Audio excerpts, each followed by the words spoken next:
नमस्कार, प्रवास साक्षी न्यूज नाटक और आप सभी का स्वागत है। उत्तर प्रदेश के मुख्यमंत्री योगी आदित्यनाथ ने आज अपने साथी मंत्रियों के साथ संगम में स्नान किया। प्रदेश के नीतिगत मामलों पर चर्चा के लिए अरैल के त्रिवेणी संकुल में हुई मंत्रिमंडल की बैठक के बाद मुख्यमंत्री मंत्रियों के साथ स्नान के लिए मिनी क्रूज से संगम गए और हंसी मजाक के वातावरण में संगम में डुबकी लगाई। क्रूज के किनारे वह अपने साथियों के साथ संगम क्षेत्र का नजारा निहारते रहे और क्रूज के चारों ओर स्टीमर पर सुरक्षाकर्मी तैनात थे। वहीं आसपास साइबेरियाई पक्षी मंडरा रहे थे। मुख्यमंत्री योगी आदित्यनाथ ने उप मुख्यमंत्री केशव प्रसाद मौर्य, ब्रजेश पाठक और अन्य मंत्रियों के साथ संगम में डुबकी लगाई। संगम में स्नान के दौरान हंसी मजाक और उत्साह का माहौल था। मुख्यमंत्री के साथ अल्पसंख्यक कल्याण मामलों के राज्य मंत्री दानिश आजाद अंसारी, मत्स्य विभाग के मंत्री संजय निषाद ने भी संगम में डुबकी लगाई। स्नान के बाद मंत्रिमंडल ने पूजा अर्चना की और सामूहिक रूप से प्रसाद ग्रहण किया। हम आपको यह भी बता दें कि महाकुंभ नगर में मंत्रिमंडल की बैठक में प्रयागराज में गंगा और यमुना नदी पर 2 नए सेतु समेत कई महत्वपूर्ण प्रस्तावों को मंजूरी प्रदान की गई। मंत्रिमंडल की बैठक के बाद संवाददाताओं को संबोधित करते हुए राज्य के मुख्यमंत्री योगी आदित्यनाथ ने कहा, प्रयागराज में सलौरी और हेतापट्टी के बीच गंगा नदी पर नया सेतु बनाने और यमुना नदी पर बने सिग्नेचर पुल के समानांतर एक नया सेतु बनाने के प्रस्ताव को मंजूरी दी गई है। मैं पूरे मंत्री परिषद की ओर से महाकुंभ में आए हुए सभी पूज्य संतों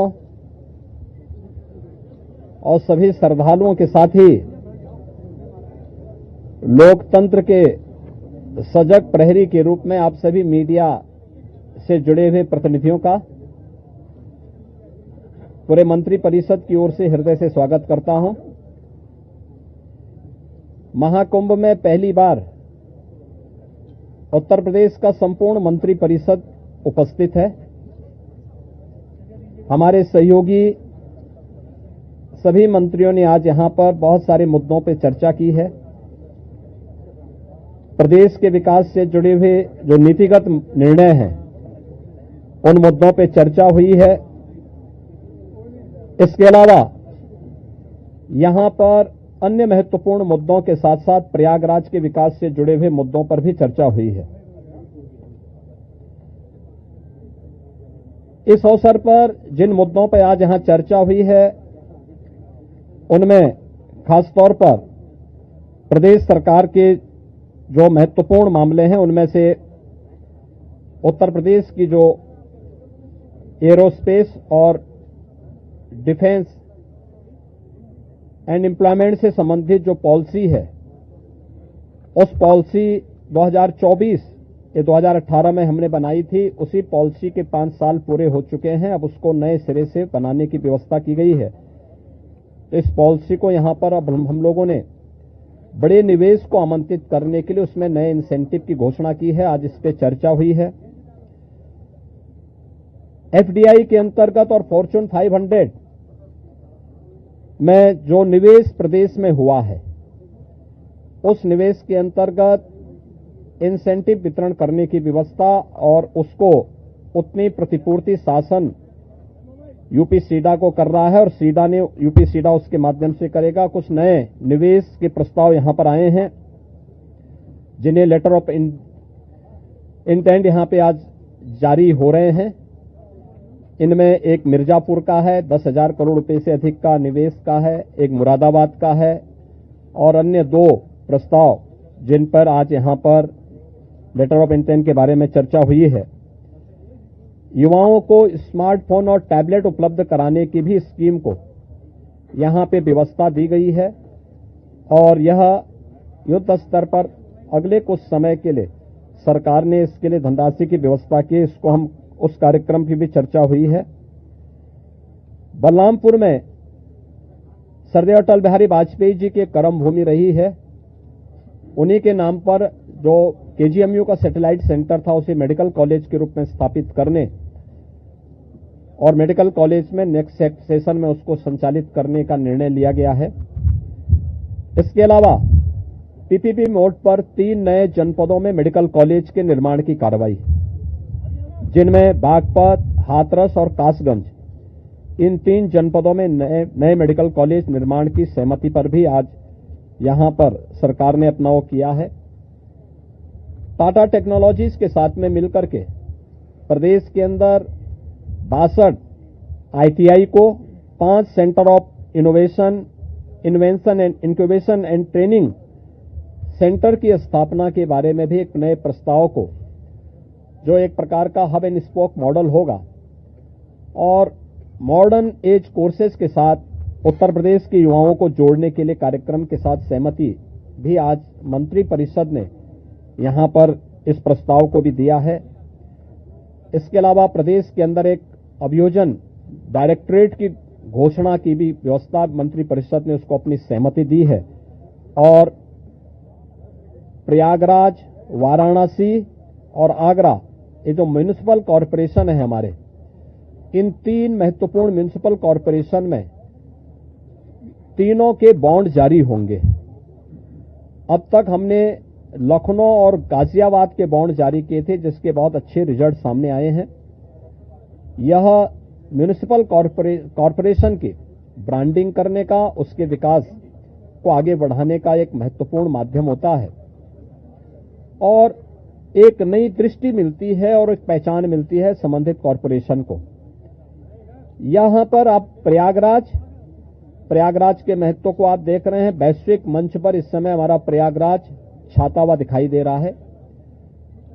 जिस श्रद्धा के साथ पिछले एक सप्ताह के अंदर 9.25 करोड़ से अधिक श्रद्धालुओं ने संगम में आकर के पावन स्नान का आनंद लिया है, अनुभूति की है, वह यानी अविस्मरणीय है, अकल्पनीय है। तो प्रयागराज म्युनिसिपल कॉरपोरेशन प्रयागराज के लिए एक सुपर स्पेशलिटी हॉस्पिटल के लिए एक बॉन्ड जारी करने जा रहा है। ऐसे ही आगरा के लिए एक बॉन्ड जारी होने जा रहा है। वहां से संबंधित जो आवश्यकता है वहां का म्युनिसिपल कॉरपोरेशन जारी करेगा और वाराणसी, काशी विश्वनाथ धाम आदरणीय प्रधानमंत्री जी की प्रेरणा से बनने के बाद काशी वैश्विक पटल पर छा रहा है। तो स्वाभाविक रूप से 3 म्युनिसिपल कॉरपोरेशन के बॉन्ड जारी करने की कार्रवाई को भी यहां पर आज घोषणा के साथ हम लोगों ने इसको जोड़ा है। मित्रों, प्रयागराज के इस महाकुंभ को ध्यान में रख करके और प्रयागराज के साथ साथ इस पूरे क्षेत्र का एक सस्टेनेबल डेवलपमेंट के कार्यक्रम के साथ जोड़ने की कार्रवाई आदरणीय प्रधानमंत्री जी की प्रेरणा से इसको आगे बढ़ाने के लिए सरकार ने तय किया है कि इसको लेकर के हम लोग जो आदरणीय प्रधानमंत्री जी का विजन है, जैसे लखनऊ में हम लोगों ने स्टेट कैपिटल रीजन लखनऊ और उसके आसपास के जनपदों को मिलाकर के एक डेवलपमेंट का प्लान बनाया है, ऐसे ही प्रयागराज और चित्रकूट को मिलाकर के एक डेवलपमेंट रीजन यहां पे हम डेवलप करेंगे। इसके लिए इंफ्रास्ट्रक्चर के लिए जो महत्वपूर्ण होगा वह एक गंगा एक्सप्रेसवे का एक्सटेंशन हम लोग देंगे। गंगा एक्सप्रेसवे प्रयागराज से मिर्जापुर से भदोई होते हुए संत रविदास नगर होते हुए यह काशी, चंदौली और गाजीपुर में पूर्वांचल एक्सप्रेसवे के साथ जुड़ेगा। इसके अलावा वाराणसी और चंदौली से यही एक्सप्रेसवे सोनभद्र को जोड़ते हुए नेशनल हाईवे के साथ जुड़ेगा। तो यह इंफ्रास्ट्रक्चर की दृष्टि से जैसे प्रयागराज में प्रयागराज चित्रकूट डेवलपमेंट रीजन यहां पे हम लोग तैयार करने जा रहे हैं, वैसे ही वाराणसी में भी वाराणसी बिंद एक डेवलपमेंट रीजन वहां पे भी डेवलप करने की कार्रवाई पर नीति आयोग के साथ मिलकर के इस कार्यक्रम को तेजी के साथ आगे बढ़ाया जा रहा है। तो ये डेवलपमेंट के वे रीजन होंगे जो वास्तव में यहां की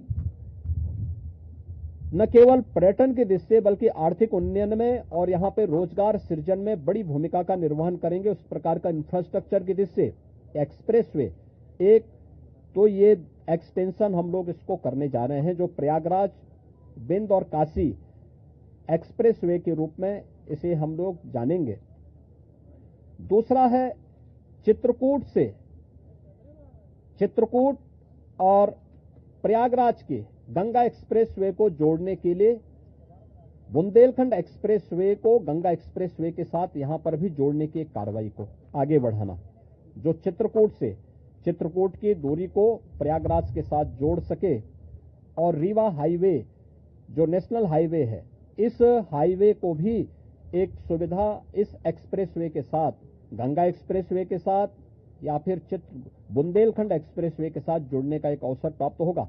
तो ये दो महत्वपूर्ण के साथ साथ प्रयागराज की अपनी आंतरिक चैलेंजेज हैं, ट्रैफिक के चैलेंजेज हैं, और इसमें हम लोगों ने अभी से यहां पर पहले आदरणीय प्रधानमंत्री जी की प्रेरणा से भारत सरकार के राष्ट्रीय राजमार्ग विभाग ने लखनऊ रायबरेली होते हुए प्रयागराज की दूरी को बहुत आसान किया है, जिसमें गंगा नदी पे एक 6 लेन का ब्रिज भी बन रहा है।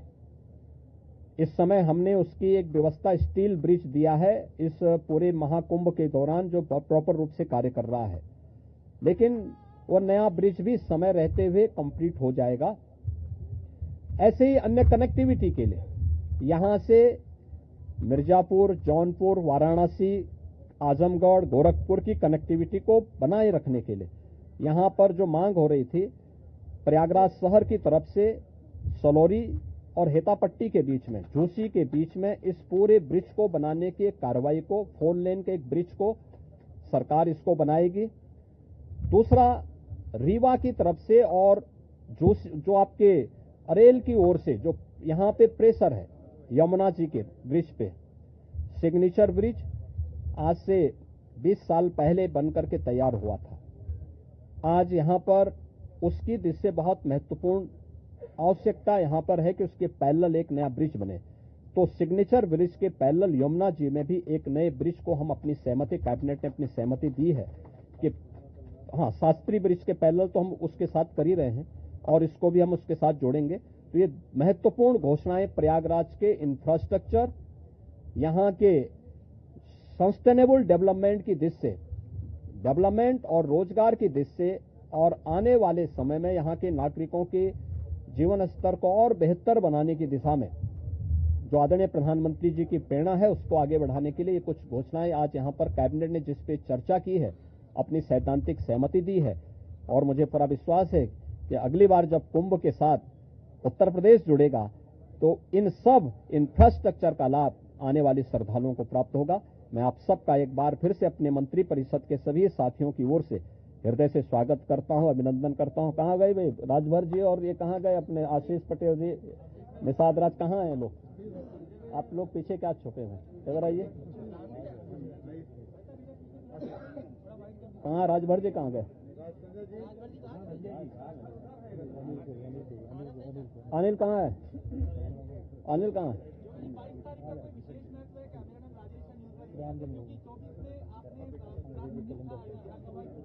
हाँ, तो इसीलिए तो यहाँ पे ये प्रभु की ही कृपा है। प्रभु आज ही के दिन 500 वर्षों के बाद अयोध्या में विराजमान हुए थे और आज पहली बार उत्तर प्रदेश का पूरा मंत्री परिषद आज यहाँ पर आया है। और मुझे लगता है कि अगले कुंभ की क्या स्थिति होती है, लेकिन उसका इंफ्रास्ट्रक्चर उत्तर प्रदेश का ये मंत्री परिषद आदरणीय प्रधानमंत्री जी की प्रेरणा से यहां पर प्रयागराज की धरती पर प्रस्तुत कर रहा है। और मुझे विश्वास है कि इसको, जैसे प्रयागराज की कायाकल्प पिछले 6 वर्ष के अंदर हुई है, ये इंफ्रास्ट्रक्चर प्रयागराज को एक वैश्विक पहचान दिलाने में सफल होगा। आप सबको मैं एक बार फिर से धन्यवाद देता हूं, बहुत बहुत अभिनंदन। अगर आप भी लेना चाहते हैं देश दुनिया की तमाम जानकारी तो आज ही सब्सक्राइब करें हमारे चैनल को। साथ ही नीचे दिए बेल आइकन को जरूर दबाएं ताकि हर अपडेट आप तक पहुंच सके।